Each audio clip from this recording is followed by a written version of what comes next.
Michelle Schaaf, DTM. Secret Santa Surprise, Michelle Schaaf, DTM.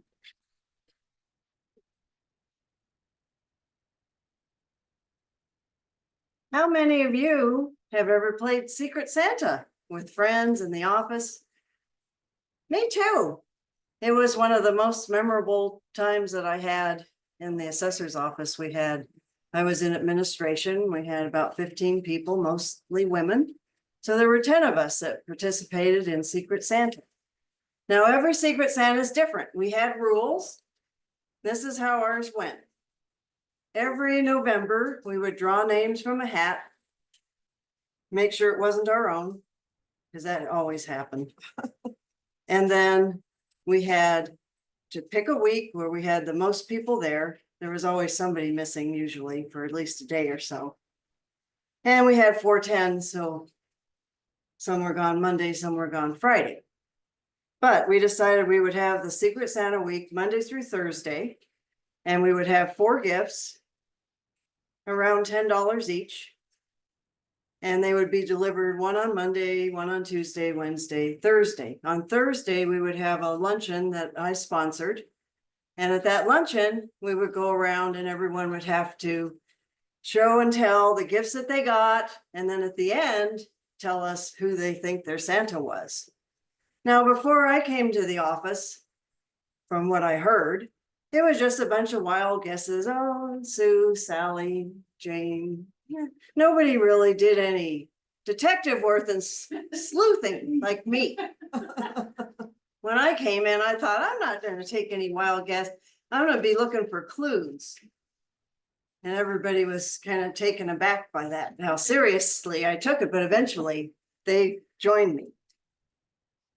First thing was, you didn't want to get caught delivering to somebody's desk, because if you did, it would be reported and that person would know you were their Santa. That was a big no-no. The first year that I was involved with it, unfortunately and fortunately, we had sold our house too soon and our new house wasn't ready. So we were living in our motorhome. I didn't have the room or the time to get tape and scissors and paper and wrap, and then I just said, forget that.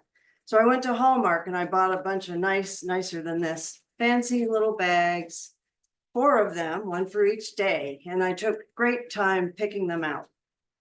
The following year, I got them back. 1, 5, 1. I knew who my Santa was by the 3rd day. And everyone at the lunch was so surprised that I would remember what bags I gave. So then they all took notes.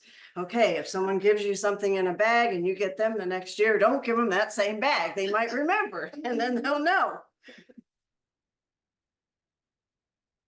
After Christmas, I was packing up my boxes and bags.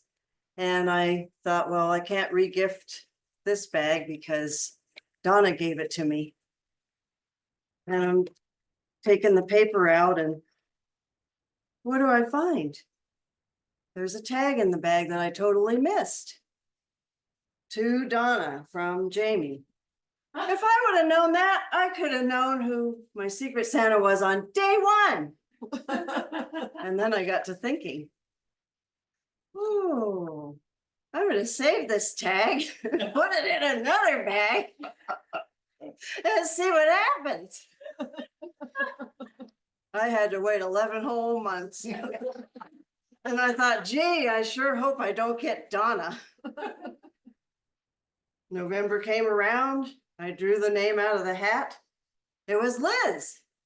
Now, Liz was the perfect candidate for this little scheme. She was our executive assistant and very, very good at attention to detail. And I thought, perfect. So the first day I got out a nice gift bag that hadn't been regifted. And I slipped this little tag right in, you know, right up in here. And then I had a habit of going around each day to see what everybody got, visit the other 9 ladies, and also get clues because sometimes I'd see what they got. For example, we had about 3 ladies that were excellent in arts and crafts and beautiful things. They could make beautiful things that I was always horrible at that.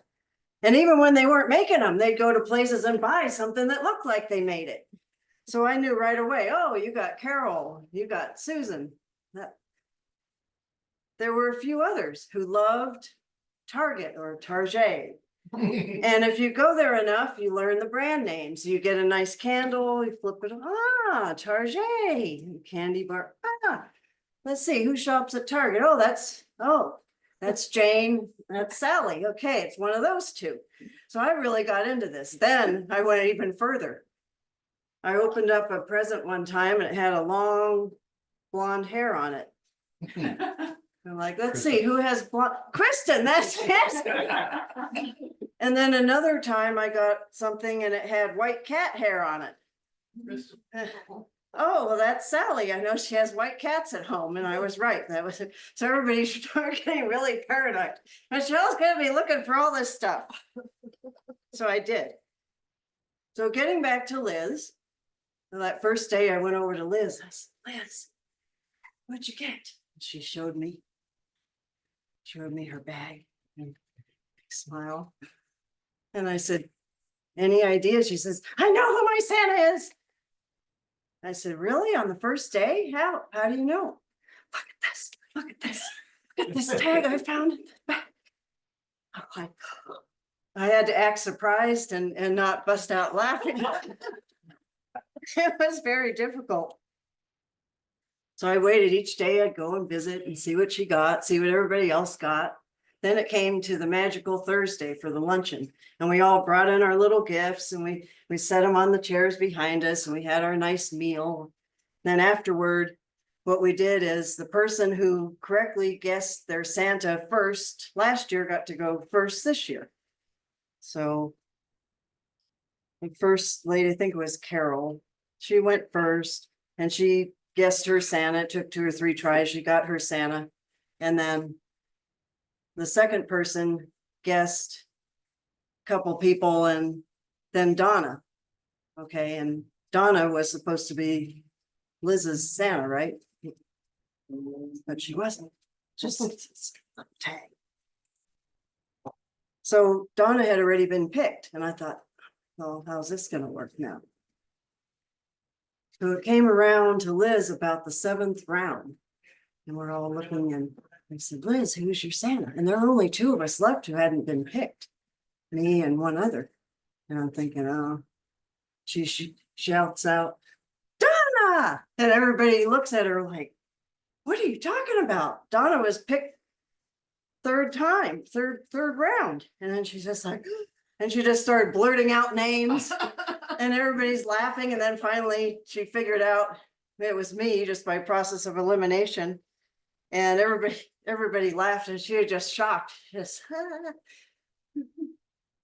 after that was the most memorable one for me. All the rest of us never forgot it. It was a jolly good time for everyone.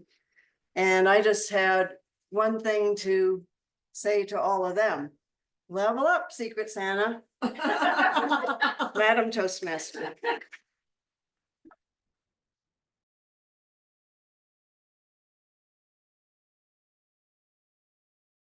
Is a phone call a podcast? Is a phone call a podcast? Linda Day Harrison. Thank you so much. That does sound like a strange question, but the answer is yes, a podcast can be a phone call. And I will prove to you how I executed that. Way back in 2017, a group of us who were always socializing and networking and mingling on social media had a passion for marketing and digital marketing. So through that, I made many acquaintances and had a whole string of colleagues that were focused on that topic. And at the time, which seems like a long time ago, in 2017, a lot of things were new for our industry. So I came up with this thought. I said, hey, why don't we do a conference call once a month. We'll pick a standing date and time. We'll get on this call and we will commiserate, have a jolly time, get to know each other, bond with each other through this phone call, and educate ourselves. On top of that, we will identify professionals in the field who can come in as guest speakers and talk to us, and we can engage with them and have conversations with these people to learn more about certain topics. Well, we started to spread the word and said, hey, would you guys like to get on this call? It's going to be a conference call. And people that showed an interest, we said, let's have the first call be a call to gauge interest and also to get topic ideas from the audience, who would be all of us as a collective community. So that's what we did. We started with our very first call, which was just to talk about what do we want to learn? What are things that we want to, pick up really good tips about, etc. From there, we started this call. That call lasted for 5 years. We met on the same day and time for 5 years. All of a sudden, it dawned on me, why don't we turn this into a podcast? So that's what we did. We went back and we took all of the calls and we went out and hired someone from Fiverr to do an intro and an outro for us. And we set up the podcast, and the rest is history. So the CRE Marketing Podcast was then born, and we uploaded a lot of those calls that we did. And I'm going to play a few moments from that podcast for you now. So here we go. And I have to share my screen here. And, oh, I wanted to show you, I don't know, can you see my screen, everyone? Okay, this was the archive, which was in a Google Doc that we all shared, of all of the calls, the topics, and a link to the recording of the phone call. But then we converted into a podcast so that everybody could listen to the podcast. And we uploaded the podcast to Anchor, which is now Spotify, which then distributes the podcast to a whole distribution of different podcast engines like Apple. So this is the podcast. The topic on this is the CRE Summit 2022 Recap Part 1. So I will play this. Welcome to the CRE Marketing Call Meetup with your host, yours truly, Sarah Malcolm of Quiet Valor, Can you guys Joshua hear it okay? Lyons of Joshua Lyons Marketing, and Linda Day Harrison of The Broker List. And we're so happy to have you all join us today. All right, let's go. Welcome to the CRE podcast. This is our new format. I'm Linda Day Harrison of The Broker List. I'm thrilled to death to have Joshua Lyons of Joshua Lyons Marketing here. Hi, Josh. How you doing? Hey, I'm doing great. How about you? Good. I'm so excited because we just met, which is so awesome, at the CREI Summit. And I thought we've got to have some type of a nod to this momentous occasion. I know we've known each other for, I want to guess, I think at 7 or 8 years, if not longer. Yes, and just to clarify, we just met for the first time in real life, which is amazing. And yeah, so we first met in 2014 or 15, either late 14 or early 15. Yep. And never met, never saw each other face to face. Yeah, no, we talk every month pretty much. Yes. Never face to face. And then some, but never met in real life. And then I had the extreme pleasure to meet your family, which was phenomenal, and your gorgeous children and your fabulous wife and your father-in-law. And it was really, really nice to meet all of them. And we got some really, what? I mean, you didn't meet your husband. I met your husband, but yeah, your husband and Sarah Yeah. Malcolm too. Yes. Well, And the reason we're here without Sarah, which I want to say, which is a lot of people are facing right now, which is not good, is there is a terrible hurricane that is heading for Florida. Sarah's city is in its path. She is sandbagging right now and trying to, protect her family and her property. So otherwise she would be here. So it's not good. And we send prayers out to everyone in Florida. Josh, you're in Florida. What's your situation? I'm in Florida, but I'm about 6-7 hours west. And so we're probably going to get a little bit of rain, windy. The temperature is going to drop by about 20 degrees for us. But otherwise, it's projected to, we're fine.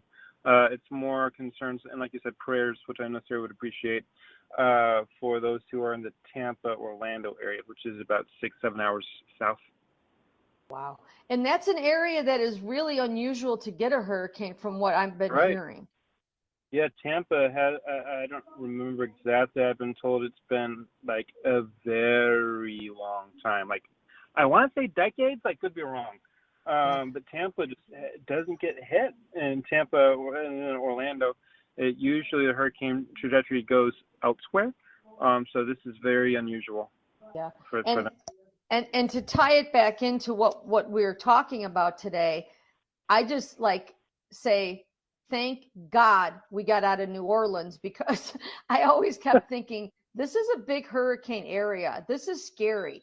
So we literally, as we were leaving, I think they were talking about hurricanes coming. So we were in New Orleans, had a blast, was thrilled to death to have you there. It was so generous and kind of you to take time out of your life, travel to New Orleans to come to the CREA Summit, and invite guests who did come as well, which we appreciate Body so much. So what did you think of meeting all those people and the summit? What did you think of it, Josh, for your first time? Yeah, so I again, of course, absolutely appreciated it. And you talk like I did some generous thing, which I totally selfishly have been dying for the opportunity. It's just conferences are always require more than a simple 3-hour drive. A 3-hour drive is not bad, because Pensacola, Florida to New Orleans is, 3 hours, 2 hours and 50. Well, I've never done this type of speech before, so I'm going to wrap it up. In addition to having the podcast, we also did create, of course, a meetup page for our followers.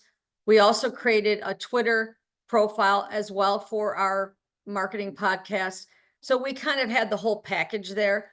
But I just wanted to share this with you and encourage you that you can actually take a phone call, upload it into a Spotify or into any podcast system, and you have a recorded podcast. You add your intro and your outro, and you're all set to go. And that's what we did for 7 years. So I just wanted to share that with everyone. And that's how you do a podcast. Thank you.